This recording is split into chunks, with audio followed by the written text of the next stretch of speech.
우리는 지혜의 여러 측면들을 살펴보고 있습니다. 지혜의 여러 특징들을 살펴보고 있죠.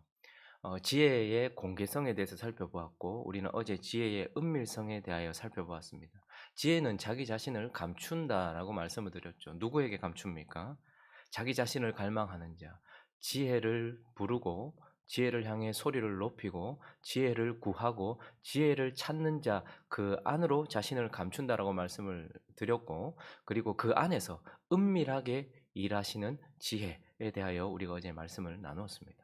이 장을 마무리하면서 이제 우리 안으로 들어오셔서 우리 안에서 은밀하게 일하는 그 지혜가 어떤 일을 하는지, 그 지혜의 일, 그가 무엇을 하는지를 오늘 본문은 우리에게 보여주고 있는데요. 그 첫 번째는 바로 변화입니다. 변화. 10절을, 우리 어제 본문이지만 10절을 한번 읽어볼까요? 10절 읽어봅니다. 시작. 지혜 곧 지혜가 내 마음에 들어가며 지식이 내 영혼을 즐겁게 할 것이요. 지혜는 자신을 부르고 자신을 향하여 소리를 높이고 또 자신을 구하고 찾는 자 안으로, 그 마음 안으로, 그 영혼 안으로 들어간다라고 말씀하고 있죠. 그리고 그 영혼 안에서 내 영혼을 어떻게 할 거라고요? 즐겁게 한다, 즐겁게 한다 이렇게 말하고 있습니다. 저기서 영혼을 즐겁게 한다는 것은 이제 지혜가 우리 안에 들어와서 우리 영혼 안에서 일함으로써 우리의 영혼에게 기쁨을 주고 우리의 영혼에 빛을 비춰준다, 이런 의미도 되겠죠. 그러나 저기서 즐겁게 하다라는 저 인의암이라는 단어는 빼어나게 아름답다 이런 뜻입니다. 그러니까 내 영혼을 빼어나게 아름답게 할 것이다 라는데, 이 인의암이라는 단어는 아름답고 놀라우신 하나님의 성품을 묘사할 때, 하나님의 성품이 어떠한가를 말할 때, 그분의 성품이, 그분이 얼마나 아름다우신가를 설명할 때 쓰는 단어예요. 자, 그러니까 다시 해석을 해본다면 지혜가 그의 마음, 그의 영혼 안에 들어오고, 그 지혜가 어떻게 한다는 거예요? 네 영혼을 기쁘게 한다라는 의미도 있겠지만 그건 1차적인 의미고요. 진짜 속뜻은 무엇입니까? 네 영혼을 하나님의 성품처럼 빼어나고 아름답게 변화시킨다라고 우리에게 말씀을 해주고 있는 것입니다. 지혜는 그 지혜를 맛본 자에게가 아니라 그 지혜가 우리 안에 들어와서 그 지혜를 소유한 자 안에서 일함으로써 그 영혼을, 그 성품을 분명하게 변화시킨다라고 말씀하고 있는 것입니다. 창세기 보면 요셉이라는 사람이 나오죠. 우리는 성경에 있는 인물들의 그 인물별로 성경을 공부하다 보면 참 재밌어요. 그죠? 한 인생을 만들어 가신 하나님의 이야기가 들리니까요. 근데 보통 우리는 그 인생 가운데 외적으로 일어났던 것을 중심으로 기억할 때가 많아요. 요셉 하면 노예로 팔렸다가 애굽의 총리가 된 사람, 뭐 이렇게 기억하죠. 다윗 하면 양치기에서 왕이 된 사람, 모세 하면 죽이던 자에서 살리던 자가 된 사람, 뭐 이렇게 생각을 많이 합니다. 그러나 사실 성경이 한 인물을 우리에게 대두시키고 보여줄 때에는 그가 어떠한 상태에 있었는가 하는 외적인 부분도 보여주지만, 노예였던 요셉의 외적인 모습도 보여주지만 그 요셉의 성품도 보여준다는 거예요. 창세기 37장으로 한번 가보실까요? 2절에 보면 요셉의 이야기가 처음 등장하는, 요셉의 이름이 처음 등장하는 그 장면에서 요셉이 어떤 성품이었는지를 우리에게 보여줘요. 읽어보겠습니다. 시작. 야곱의 족보는 그의 형들과 함께 양을 칠 때에 그의 아버지의 아내들 빌하와 실바의 아들들과 더불어 함께 있었더니 그가 그들의 잘못을 아버지에게 말하더라. 그의 나이가 나오고 그의 성품이 나오는데 뭘 잘못했는지 모르겠어요. 형들이 뭘 잘못했는지 모르겠지만 그가 그들의 잘못을 아버지에게 말하고 있는, 그들의 잘못을 뭐 용서하거나 덮지 않고 그것을 드러내고 있고 그것을 아버지에게 말하고 있는 그의 성품이 요셉이라는 이름과 함께 바로 등장을 합니다. 자, 그런데 우리가 아는 것처럼 이렇게 시작됐던 요셉이 하나님의 손에 의하여서 그 상황과 환경 속에서 하나님과 함께 동행함으로써 그의 성품이 어떻게 변합니까? 45장으로 가보시면 쭉 뛰어넘어서 45장 4절과 5절을 보시면요. 읽어보겠습니다. 시작. 요셉이 형들에게 이르되 내게로 가까이 오소서. 그들이 가까이 가니 이르되 나는 당신들의 아우 요셉이니 당신들이 애굽의 판자라. 당신들이 나를 이곳에 팔았다고 해서 근심하지 마소서, 한탄하지 마소서. 하나님이 생명을 구원하시려고 나를 당신들보다 먼저 보내셨나이다. 형들의 잘못을 지적하고 형들과 멀리 있었던 그가 4절에 다시 보시면요. 그가 무슨 말을 하기 전에 벌써 뭐라고 말합니까? "내게 가까이 오소서." 그 형들과 거리를 두고 있었던 그리고 그 형들의 잘못을 들추어내던 그가 그 형들과 가까이, 그것도 자기를 팔았고 아버지도 속였고 얼마나 큰 죄를 지었습니까? 그런데 "내게 가까이 오소서."라고 말하고 5 절로 다시 넘어가 보니까요. "당신들이 나를 이곳에 팔았다고 근심하지 말아라. 한탄하지 말아라."라고 그의 죄를 어떻게 합니까? 덮어주고 있는 것을 보게 돼요. 요셉이 자기 아버지 야곱에게 고자질을 했을까요? "형들이 이랬습니다."라고 말했을까요? 아마 저는 '끝까지 묻어두지 않았을까.'라는 생각을 해 봅니다. 아마 야곱은 짐작하고 있었을지도 모르겠다는 생각을 해요. 자, 어쨌든 지금 요셉이 그 성품이 어떻게 되는 거예요? 요셉 안에 그의 삶 속에 함께 하시는 지혜가 그의 속에 들어갔을 때에 드러내던 그가 덮어주던 그가 되는, 그리고 50 장으로 가 볼까요? 요셉의 이야기의 마지막에서 이제 형들에게 위기가 닥쳤어요. 요셉의 형제들이 그들의 아버지가 죽었음을 보고 말하되 요셉이 혹시 우리를 미워하여 우리가 그에게 행한 모든 악을 다 갚지나 아니할까 하고 걱정되는 거죠. 아버지 때문에 우리 살려줬던 것 같은데 아버지가 돌아가시면 이제 우리 죄값 치러야 되는 거 아닐까? 그런데 요셉이 또 뭐라고 말합니까? 18절을 볼까요? 그의 형들이 또 친히 와서 요셉의 앞에 엎드려 이르되 우리는 당신의 종들이다. 계속 읽습니다. 시작. 요셉이 그들에게 이르되 두려워하지 마소서. 내가 하나님을 대신하리이까. 당신들을 나를 해하려 하였으나 하나님은 그것을 선으로 바꾸사 오늘과 같이 많은 백성의 생명을 구원하게 하시려 하셨나니 당신들은 두려워하지 마소서. 내가 당신들과 당신들의 자녀들을 기르리이다 하고 그들을 간곡한 말로 위로하였더라. 들추어내던 그가 덮어주던 그가 되었고 더 나아가서 그가 뭐라고 말합니까? 두려워하지 말아라 라고 말하면서 당신들의 자녀들까지 기르겠다. 그러니까 용서하고 덮는 정도가 아니라 그들을 책임지는 자리까지 가는 것을 보게 됩니다. 그러니까 지금 요셉이 얼마나 그의 성품이 변화되었는가. 여러분, 이건 자동적으로 하늘에서 떨어진 은사가 아니고요. 그가 하나님 손에 의하여 지혜와 함께 동행하고 지혜가 그 속에서 일한 결과입니다. 그래서 한 인생이 노예에서 총리로 되었다라는 놀라운 변화보다 하나님은 그의 마지막에 그가 총리로서 무엇을 했는가 보다 그가 하나님 손에서 어떤 사람이 되었는가를 이렇게 명확하게 우리에게 보여주고 있는 것입니다. 모세도 한번 볼까요? 우리가 출애굽기 살펴보다가 잠깐 멈췄는데요. 모세의 이야기의 시작점에는 출애굽기 2장 11절에 보시면요. 11절과 12절에 보시면 모세가 장성한 후에 한 번은 자기 형제들에게 나가서 그들이 고되게 노동하는 것을 보더니 어떤 애굽 사람이 한 히브리 사람 곧 자기 형제를 치는 것을 봤어요. 그의 마음속에는 의로운 것에 대한 갈망이 있었던 것 같아요. 형제를 치는 것을 봤어요. 자, 그런데 우리가 잘 아는 것처럼 12절은 뭐라고 말합니까? 좌우를 살펴 사람이 없음을 보고 그 애굽 사람을 어떻게 해요? 쳐 죽였다. 여러분, 형제를 괴롭히는 애굽 사람에 대해서 꼭 이거밖에 없습니까? 왕자로서 한번 따끔하게 말할 수도 있고 말릴 수도 있는 것이고 그리고 그 사람을 건져낼 수도 있는 것인데 그는 그 자리에서 그 사람을 쳐 죽였다 이렇게 말하고 있어요. 모세의 완악함 뭐 이것도 있겠지만 어쨌든 모세의 다혈질적인 성격이 보입니다. 욱 하는 순간에 사람을 죽이는 그런 모습을 보게 되죠. 출애굽기 32장까지 쭉 넘어가 보면요. 이제 모세가 하나님 손에 붙들려 있죠. 그렇게 모세를 이끌고 있는데 32장 18절을 한번 보시면요. 이번에는 이집트 사람들에 대하여 그가 욱하여서 그를 죽였어요. 그런데 이번에는 하나님의 백성들을 향하여서 모세가 이르되 이는 승전가도 아니요 패하여 부르짖는 소리도 아니라 내가 듣기에는 노래하는 소리로다 하고 지금 어떤 일이 나왔습니까? 하나님께 언약을 받기 위하여 시내산에 올라갔는데 내려오는데 헌하는 소리가 들리는 거예요. 이건 무슨 소리지? 가만히 보니까 노래하고 뛰노는 소리예요. 자, 19절 볼까요? 진에 가까이 이르러 그 송아지와 그 춤추는 것들을 보고 크게 노하여 손에서 그 판을 산 아래로 던져 깨트리니라. 이번에는 그 이전에는 이집트 사람의 잘못을 봤을 때 그를 쳐 죽였어요. 그런데 이번에는 이스라엘 백성들이 하나님 앞에 물론 의로운 분노입니다. 이집트 백성들을 향해서도 자기 백성을 괴롭히는 자를 향한 의로운 분노였고 지금도 하나님 앞에서 하나님의 백성들이 저지르는 죄 때문에 의로운 분노예요. 그렇지만 그가 뭐였습니까? 손에서 그 판은 어떤 판입니까? 하나님께서 친히 쓰신 십계명입니다. 하나님께서 친히 주신 계명이란 말입니다. 그런데 그것을 산 아래로 던져서 깨트려 버리는 모세를 보게 됩니다.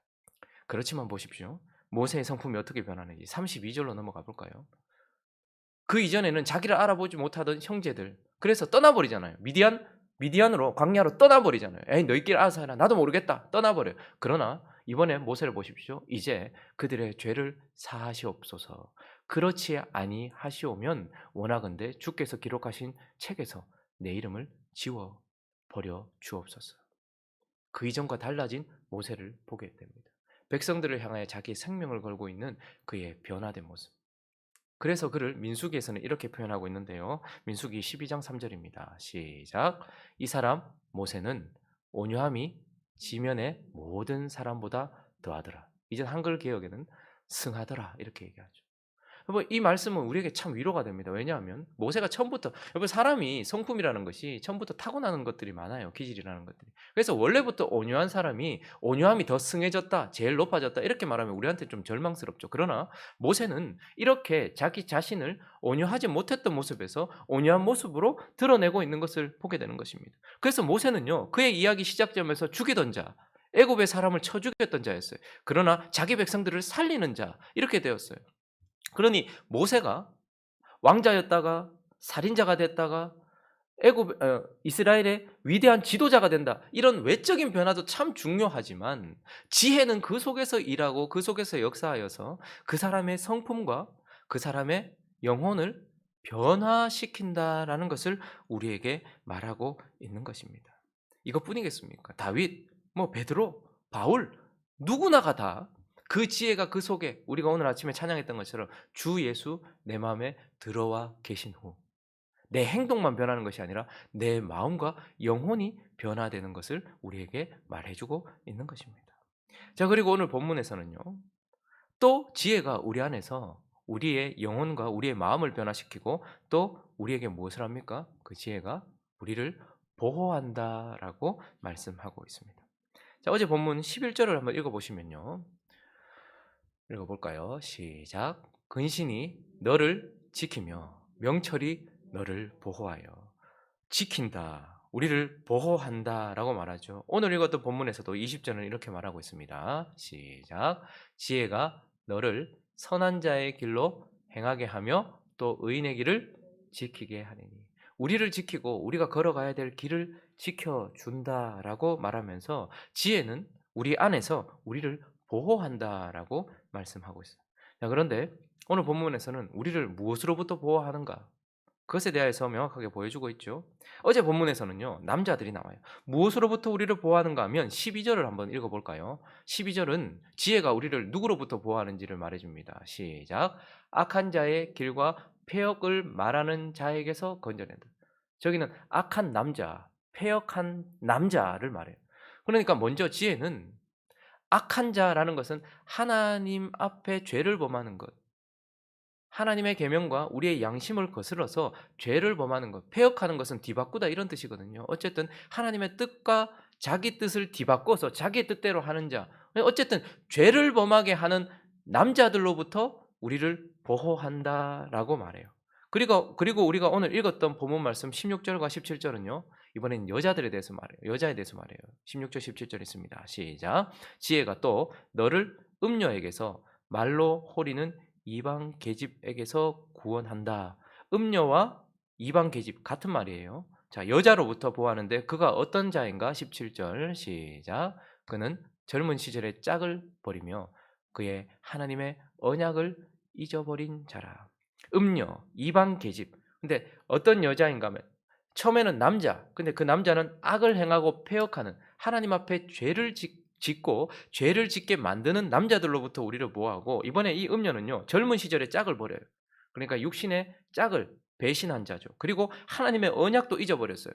그러니까 육적으로도 자신의 배우자를 버렸고 영적으로도 우리의 영혼의 신랑 되시는 예수 그리스도를 버린 자, 영혼과 육체 전체가, 삶 전체가 배신하여서 하나님을 떠나고 자신의 배우자를 떠난 자, 배신하게 하는 자, 이런 자죠. 그러니까 지혜가, 사람의 특징이 무엇인가 하면 누군가를 어디론가 자꾸 데리고 가요. 사람은 닮아지게 만들고요, 데리고 간단 말입니다. 그래서 우리 인생 가운데 있는 우리를 하나님 앞에 죄를 짓게 만드는 남자들로부터 지혜는 우리를 보호하고요, 하나님을 떠나게 만드는 여자로부터도 우리를 보호한다라고 말해요. 자, 그러나 좀 더 영적으로 읽어보면 패역하게 하고 뒤집는단 말입니다. 하나님은 반드시 죽을 거란 말이에요. 근데 사단은 뭐라고 말했습니까? 죽지 아니하리라고 말해요. 그러니 악을 행하는 자, 악을 행하는 남자, 그리고 패역을 말하는 자, 이것은 이들 속에서 역사하는 사단을 의미하겠죠. 하나님 앞에 죄를 짓게 만드는. 그리고 젊은 시절에 짝을 버리고 하나님의 언약을 버려서 하나님으로부터 멀어지게 만드는 자 누굽니까? 사단을 말하겠죠. 그러니 지혜는 우리의 삶 속에 있는 하나님께 죄를 범하게 만들고 하나님을 떠나게 만드는 사람, 남자와 여자로부터도 우리를 보호하지만 궁극적으로는 주기도문에 나오는 것처럼 다만 우리를 악에서, 악한 자로부터, 사단으로부터도 우리를 보호한다라고 말하고 있는 겁니다. 지혜는 우리 속에 들어와서 보이지 않게 그렇게 악한 자들과 악한 자 사단으로부터 우리를 보호해요. 그런데 이 지혜가 우리를 어떻게 보호하는가 하는 것을 우리는 좀 생각해 볼 필요가 있습니다. 우리는 보통 우리를 보호하신다라고 말하면 환경을 통하여서 외적으로 우리를 보호하시는 것을 생각할 때가 많아요. 그래서 위험한 상황이 닥쳤을 때에 하나님께서 우리 눈에 보이도록 외적으로 환경의 변화를 통해서 우리를 보호하실 때 우리는 그걸 간증하기도 하고 하나님께 감사하기도 합니다. 예를 들면은 뭐 정탐꾼들이 정탐을 하러 들어갔어요. 그런데 들어가자마자 발각이 됐거든요. 근데 그때 어떻게 하십니까? 하나님이 그들을 어떻게 보호하셨습니까? 라합이라는 기생한 사람을 준비해 놓으셔서 그를 통하여서 그 환경 속에서 그들을 보호하셨죠. 베드로 같은 경우도 옥에 갇혔어요. 내일이면 죽을 수 있습니다. 그런데 하나님 어떻게 하셨습니까? 천사를 보내서 옥문을 열고 그들을 끄집어내시는 그런 식으로 하나님께서 보호하시는 경우가 있죠. 그러나 오늘 본문 지혜가 우리 안에서 우리를 보호한다라는 것은 하나님께서 밖에서 환경을 변화시키고 그런 외적인 것을 통하여서 우리를 보호하신다라기보다는 우리의 영혼의 변화를 통해서 우리를 보호하신다라는 거예요. 환경이 전혀 변화되지 않아도 그 속에서도 우리를 보호하신다라는 거예요. 우리를 악하게 만들고 패역하여서 하나님께 죄를 범하는 남자로부터, 그런 사단으로부터 우리를 보호한다고 했죠. 다윗의 이야기를 보시면 그런 남자로부터, 그런 사단의 계략으로부터 보호한 것을 우리는 보게 됩니다. 사무엘상 24장에 가보시면요, 2절 한번 볼까요? 그를 죽이려고 하는 사울이 온 이스라엘에서 택한 사람 3,000명을 거느리고 다윗과 그의 사람들을 찾으러 들염소 바위로 죽이러 왔다, 이 말입니다. 3절은요, 길가 양의 우리에 이른즉 굴이 있는지라. 사울이 뒤를 보러, 그러니까 화장실을 간 거예요. 배가 아팠겠죠. 뒤를 보러 들어가니라. 다윗과 그의 사람들이 그 굴 깊은 곳에 있었더니, 자, 이때에 하나님께 악을 저지르고 하나님 앞에 패역한 삶을 살고 있는 사울과, 그리고 또 다윗의 옆에는 누가 있습니까? 다윗의 사람들이 이르되 보소서, 여호와께서 당신에게 이르시기를 내가 원수를 네 손에 넘기리니 네 생각이 좋은 대로 그에게 행하라 하시느니 이것이 그날이니이다 하니 다윗이 일어나서 사울의 겉옷자락을 가만히 베니라. 아주 유명한 사건이죠. 지금 다윗은 사실 환경적으로는 아주 위험한 상황입니다. 그죠? 왜냐하면 자기를 죽이려고 했던 하나님 앞에 패역한 자, 악한 자 사울이 자기를 죽이려고 하고 있고, 자기와 동고동락하고 있는 옆에 있는 사람들도 사울을 죽이는 것이 맞다. 이게 하나님께서 뜻 주신 날이다, 오늘이. 그날이다. 이렇게 지금 말하고 있어요. 그러니 지금 사울은 아주 위험합니다. 다윗은 아주 위험합니다. 사울에게 죽임을 당할 수도 있고 하나님이 하지 마라 하는 행동을 해서 하나님의 진노를 살 수도 있는, 사울의 진노 앞에 서서 위험하기도 하지만 더 무서운 진노는 하나님의 진노 앞에 서 있다는 거예요. 자, 그런데 그때에 환경이 도와줬습니까? 환경은 오히려 죄를 범하기에 더 좋은 그런 상황이었습니다. 우리 편이 아니었어요, 환경은. 그런데 그때 다윗이 어떻게 합니까? 옷자락만 베요. 그를 보호해 줬던 것은 그 속에서 역사하시는 그의 영혼을 변화시키고 그 영혼 안에서 그를 강권하시는 그 지혜로 말미암아 그가 이 위험한 상황 가운데 악한 자와 패역한 남자들 사이에서 그가 보호를 받았다라는 것을 우리는 보게 되는 것입니다. 지혜는 우리 영혼 안에서 우리 영혼의 변화와 우리 영혼을 강권하며 우리 영혼에게 힘을 주어서 그렇게 우리를 보호하고 있다는 것을 우리는 보게 됩니다.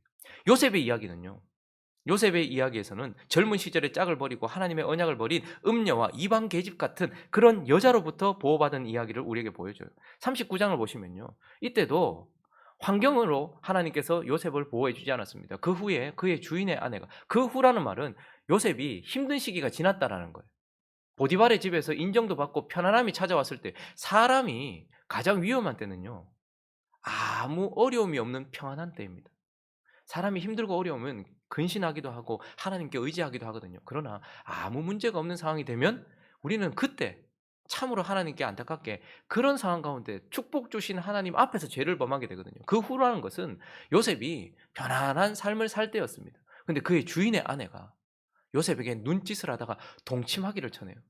환경이 참 도와주지 않아요. 아마 고위 관직의 여인이니까 고대나 지금이나 힘을 가진 남자의 여인들은 다 아름답기 마련이죠. 아름다운 여자가 자꾸 자기를 유혹하고 있는 것을 보게 돼요. 거기다가 또 넘어가 볼까요? 11절에 보시면요. 그러할 때 요셉이 그의 일을 하려고 그 집에 들어갔는데 환경으로 도와주지 않아요. 사람이 많고 이건 뭐 죄질 환경이 안 되면 모르겠는데 그 집 사람들은 하나도 거기 없는 거예요. 오히려 죄짓기에 편안한 환경이 되었고 도와주지 않는 상황이 되었습니다.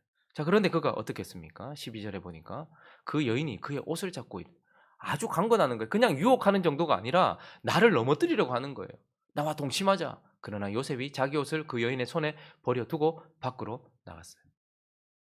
그럼 지금 요셉이 이 이방 계집, 음녀 같은 하나님으로부터 멀어지게 만드는 이 유혹에서, 이 위험에서 그가 보호를 받고 있는 것을 보게 됩니다. 그런데 어떻게 보호받은 것입니까? 하나님이 외적으로 그의 환경을 바꾸셔서 보호하신 것이 아니고 하나님이 그의 영혼 안에서 하나님을 떠나지 않도록 하나님께서 그 영혼의 변화로 그를 보호하고 있다라는 것을 우리는 보게 되는 것입니다. 그러므로 우리는 기억해야 합니다. 지혜는 맛보는 것이 중요한 것이 아니라 지혜는 우리 안에 들어와 우리와 함께 먹고 마시며 우리가 소유하는 것이 중요하고, 반드시 지혜가 그 속에 들어가 있는 자는 물론 과정은 있을 수 있습니다. 사람이 변화되는 것이 그렇게 빨리 이루어지는 것이거나 단기간에 이루어지는 것이 아닙니다. 그렇지만 하나님은 그 속에서 그 사람의 행동이 아니라 먼저 그 사람의 영혼을 변화시킨다라는 것을 우리는 기억해야 합니다.